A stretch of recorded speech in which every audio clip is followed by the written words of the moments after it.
Natalie Morgan winced as another wave of pain rolled through her abdomen. The pregnancy, her first, had been difficult from the beginning, but the last few weeks had become nearly unbearable.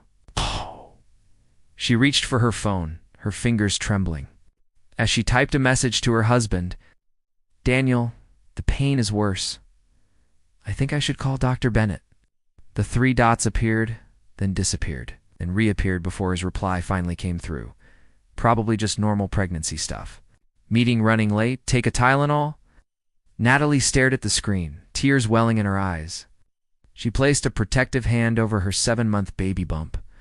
There was a time when Daniel would have rushed home at the mere mention of her discomfort back. Before his promotion at the investment firm, before the late nights and weekend emergencies became routine. "This doesn't feel normal," she whispered to herself, knowing that voicing her concerns to Daniel would only result in dismissal. The doorbell rang, startling her. Natalie carefully made her way downstairs to find her sister Rebecca on the doorstep, her expression shifting from smile to concern. "Nat, you look terrible," Rebecca said, stepping inside and taking her sister's arm. "Where's Daniel?" "Working late," Natalie replied, the excuse so familiar it felt like a script. Rebecca's eyes narrowed. "Again, this is the third time this week he's left you alone." "He's under a lot of pressure with the Henderson account," Natalie said, the defense sounding hollow even to her own ears. "That doesn't change the fact that his wife is having a higher-risk pregnancy." Rebecca helped Natalie to the couch. "Have you told him about what Dr. Bennett said last visit?" Natalie nodded. "Said I was overreacting." Rebecca's phone chimed. With a notification, she glanced at it, then frowned deeply. "What is it?" Natalie asked. "Nothing," Rebecca said too quickly, sliding her phone into her pocket. "Let me make you some tea." But Natalie had caught a glimpse of the screen of social media post showing Daniel at a restaurant, his arm around Victoria Peters, a junior associate at his firm. The timestamp read 20 minutes ago. "He's not working, is he?" Natalie's voice was quiet. Rebecca returned from the kitchen, her expression confirming what Natalie already knew. "I'm sorry, Nat." Later that night, as Rebecca slept in the guest room, Natalie lay awake, scrolling through months of photos, connecting dots she had willfully ignored. The late meetings, the weekend conferences, the sudden business trips. When the sharp pain struck again, more intense than before, Natalie didn't bother texting Daniel. Instead, she gently woke Rebecca. "I need to go to the hospital," she whispered, her face pale with fear. "Something's wrong with the baby." In the emergency room, the doctors moved with urgent efficiency while Rebecca repeatedly called Daniel. When he finally answered, his voice was thick with alcohol. "Can't it wait until morning?" The medical team wheeled Natalie toward the operating room. She realized that in the moment she needed him most, her husband had already abandoned her and their unborn child. "We'll take good care of you, Mrs. Morgan," the nurse assured her. Squeezing her hand, Natalie closed her eyes as tears slipped down her temples. "Please save my baby," she whispered. "She's all I have now." The sterile hospital room felt cavernous. In its emptiness, Natalie gazed at the tiny infant in the NICU through the photos on Rebecca's phone, her daughter Lily. Born 7 weeks premature but fighting with a strength that made Natalie's chest swell with pride and ache with worry simultaneously. "She has your determination," Rebecca said, sitting beside the bed. "The doctors say she's doing remarkably well for her gestational age." Natalie nodded weakly. The emergency C-section had saved Lily's life, but complications had left Natalie bedridden and separated from her newborn. 3 days had passed, and Daniel had visited exactly once for a perfunctory 20 minutes, spending most of that time on his phone before claiming an urgent meeting required his attention. Ow. "Did he even look at her?" Natalie asked quietly. Rebecca hesitated. He glanced at the incubator. The door to Natalie's room opened, and both sisters turned, expecting a nurse. Instead, a tall man with dark hair and concerned eyes entered, carrying a modest bouquet of white gardenias. "I'm sorry," he said, pausing at the threshold. "I thought he checked the room number. I was told Natalie Morgan was here." "That's me," Natalie said, confused. The man looked vaguely familiar, but she couldn't place him. "Ethan Reynolds," he offered, stepping forward. "We met at the City Hospital fundraiser last year. probably don't remember the allergic reaction. Natalie recalled suddenly.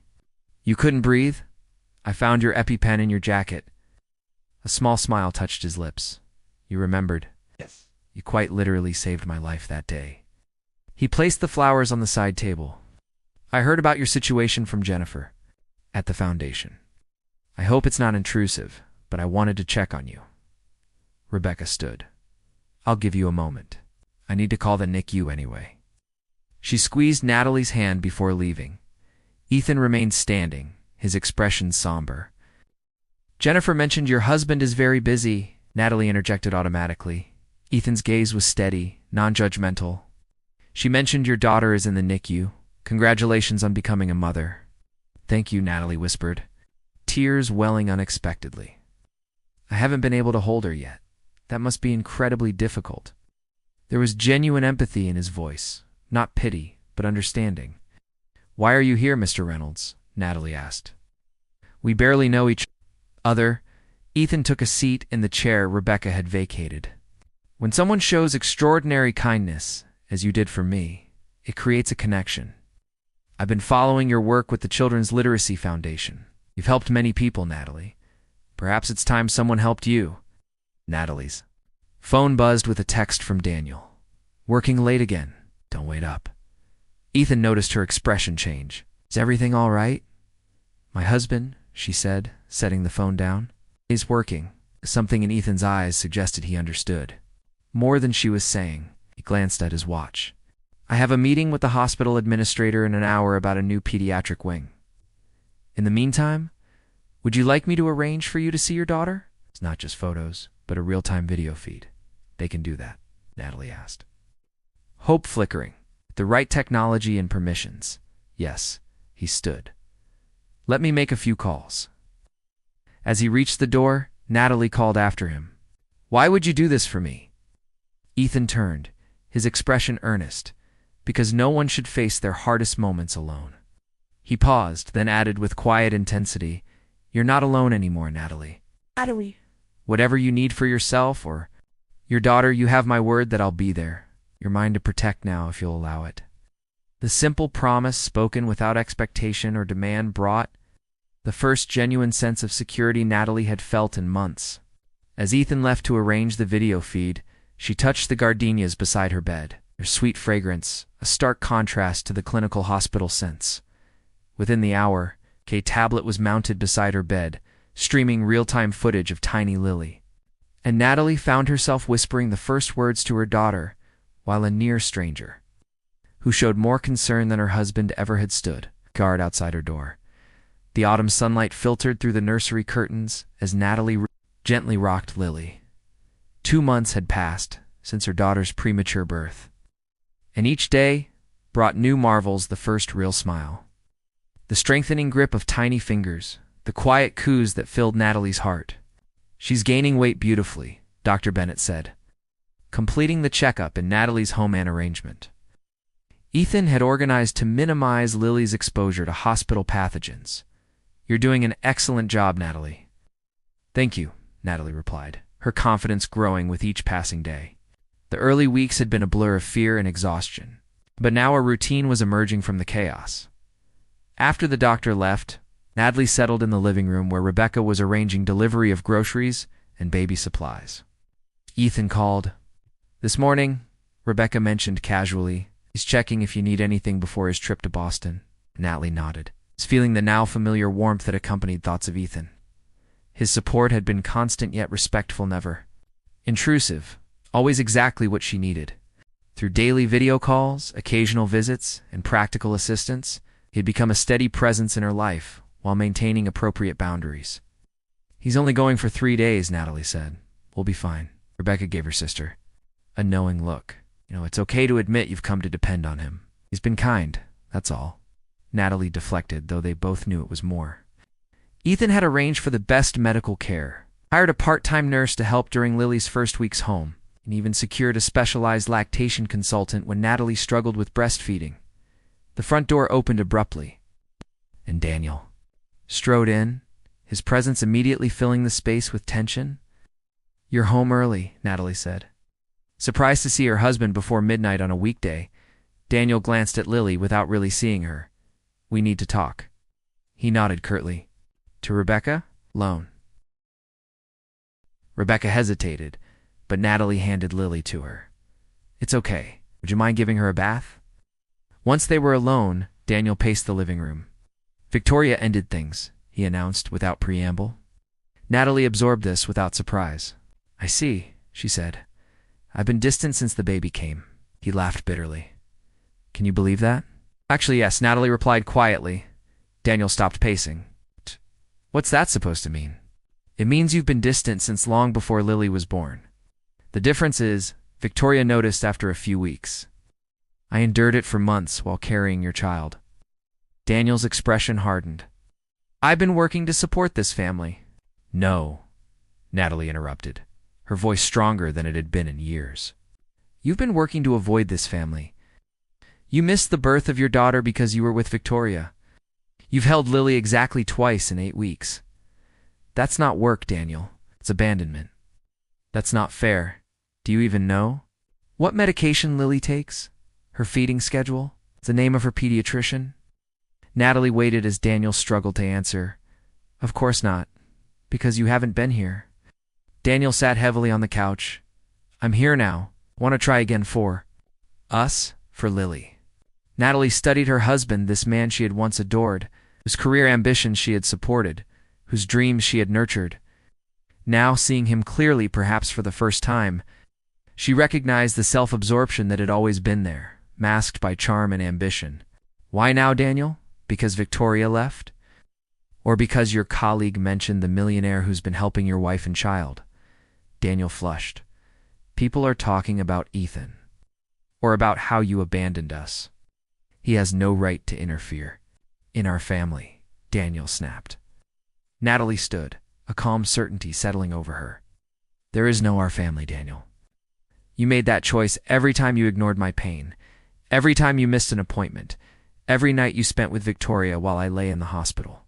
"Natalie, please no," she said, her voice quiet but resolute. "You weren't there when we needed you, but someone else was. And that taught me something important. I deserve better than what you've offered." So does Lily." As if summoned by her name, Lily's soft cries drifted from upstairs. Natalie moved toward the sound without hesitation, leaving Daniel alone with the consequences of his choices. For the first time since meeting Ethan Reynolds, Natalie allowed herself to imagine a future shaped by something other than obligation, one built on genuine care and respect. The divorce papers lay signed on the coffee table, the culmination of 4 months of negotiations, accusations, and finally, reluctant acceptance from Daniel. Outside, spring had transformed the garden into a riot of colors: tulips, daffodils, and hyacinths planted by Natalie during late-night sessions when sleep eluded her. "Official then," Rebecca said, pouring tea for them both. "How do you "Feel?" Natalie watched 10-month-old Lily practicing her newfound crawling skills on the living room rug. "Lighter," she admitted. "Like I've set down something heavy I didn't realize I was carrying." The doorbell rang, and Rebecca answered while Natalie scooped up Lily, who babbled happily against her shoulder. "Delivery from Reynolds Enterprises," a courier announced, presenting a medium-sized package. Rebecca brought it in, eyebrows raised. "Another gift from your guardian angel?" Natalie smiled, but shook her head. "Not a gift. It's the prototype for the children's audiobook player I designed." After setting Lily in her playpen, Natalie carefully opened the package to reveal a colorful, child-friendly device with oversized tactile buttons. "You designed this?" Rebecca asked, examining the player. "Ethan connected me with his product development team." Natalie demonstrated the simple interface. "It's for children's hospitals, especially kids with limited vision or motor skills. They can independently access stories without struggling with complicated controls." Rebecca's expression softened with understanding. "You're working again, consulting." "For now," Natalie confirmed. "It's just a few hours a week while Lily naps. Ethan says I can set my own schedule." The mention of Ethan hung between them. In the months since Daniel's departure, Ethan's role had evolved from benefactor to friend, though always with careful respect for Natalie's vulnerable position. He visited weekly, his attention divided equally between Lily's development Natalie's well-being, but never overstepping into territory that might compromise her healing process. "He's coming for dinner tomorrow," Natalie said, answering Rebecca's unasked question. "Just to discuss the next phase of the project, of course." Rebecca replied with a knowing smile. "Just business." Natalie was saved from responding by her phone. Daniel's name flashed on the screen the third call this week. "He's persistent," Rebecca noted. Natalie declined the call. "He's lonely. Doria's engaged to someone else, and suddenly, he remembers he has a daughter and a soon-to-be ex-wife whose stock is rising," Rebecca added pointedly. "Everyone's talking about your pediatric device design and your connection to Reynolds Enterprises." Natalie shook her head. "That's not why, Ethan. I know." Rebecca interrupted gently. But Daniel doesn't." "To him, you were just his wife." "No. You're a successful designer with a powerful friend. Killing him." Later that evening, after Rebecca had gone and Lily was asleep, Daniel appeared on her doorstep, unannounced and slightly desperate. "We should talk about joint custody," he began without greeting. Natalie leaned against the doorframe, blocking entry. "The agreement gives you supervised visitation twice monthly. You've used it once in 4 months." "I've been adjusting," Daniel said defensively. "But I'm ready now. I want to be part of Lily's life, part of your life again. My life is established, Daniel, without you." His expression hardened. "Because of Reynolds? Do you think he really cares about you? Men like him collect people like trophies?" "No." Natalie replied evenly. "That was you. Ethan sees me the real me, not just the convenient wife or talented designer. He saw me when I was at my lowest, and he respected me enough to help without taking advantage." "I made mistakes," Daniel conceded, his tone softening to the persuasive cadence that once charmed her. "But we have history, Natalie. A family. We had potential," she corrected him. "You wasted it." When Daniel reached for her hand, Natalie stepped back, realizing with sudden clarity that his touch awakened nothing in her, no anger, no longing, not even regret. Whatever had bound them was truly gone. "Goodbye, Daniel," she said with finality, closing the door on her past. That night, as Natalie worked on new designs at her desk, she found herself sketching beyond the project parameters, imagining possibilities she hadn't dared consider before. For the first time since Lily's birth, she was planning not just for survival, but for a future filled with purpose, joy, and perhaps, when she was ready, love that began with genuine respect,